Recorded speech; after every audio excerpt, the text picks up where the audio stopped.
ਜੇ ਭਰਿੰਡਾਂ ਦੇ ਛੱਤੇ ਤੇ ਹਰਖੀ ਹੋਈ ਨੂੰ ਛੇੜੇਂਗੀ ਤਾਂ ਸੋਜਾ ਤਾਂ ਆਊਗਾ ਹੀ। ਕੀ ਲੋੜ ਸੀ ਤੈਨੂੰ ਪਹਿਲੇ ਦਿਨ ਹੀ ਪੰਗਾ ਲੈਣ ਦੀ? ਸੱਸ ਬਣਨ ਦਾ ਚਾਹ ਹੀ ਵਾਲਾ ਸੀ। ਫਿਰ ਲਾਤਾ ਨਾ ਅਗਲੀ ਨੇ ਸੱਪ ਦੀ ਕੰਜ ਵਾਂਗੂ। ਨੀ ਕਮਲੀਏ, ਜੇ ਡੰਗਰ ਬੱਚਾ ਵੀ ਲਈਏ ਉਹਨੂੰ ਵੀ 4 ਦਿਨ ਪਚਕਾਰ ਕੇ ਰੱਖਣਾ ਪੈਂਦਾ ਹੈ। ਮੈਂ ਤਾਂ ਦਾਬਾ ਮਾਰਨ ਲੱਗੀ ਸਾਂ, ਜੈ ਵੱਡੀ ਦੀ ਨੇ ਮੈਨੂੰ ਹੀ ਦੱਬ ਲਿਆ। ਦਾਜ ਵੀ ਨਹੀਂ ਲਿਆ, ਮੁੰਡਾ ਵੀ ਹੱਥੋਂ ਗਵਾ ਲਿਆ। ਚੱਲ ਕੋਈ ਨਹੀਂ, ਡੁੱਲੇ ਵੇਰਾਂ ਦਾ ਅਜੇ ਕੁਛ ਨਹੀਂ ਵਿਗੜਿਆ।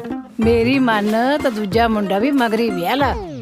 ਬੇਬੇ ਤੇਰੇ ਪੈਰ ਕਿੱਥੇ ਨੇ? ਚੱਲ ਰਹਿਣ ਦੇ ਪੁੱਤ, ਪੈਰੀ ਹੱਥ ਲਾਉਣ ਨੂੰ।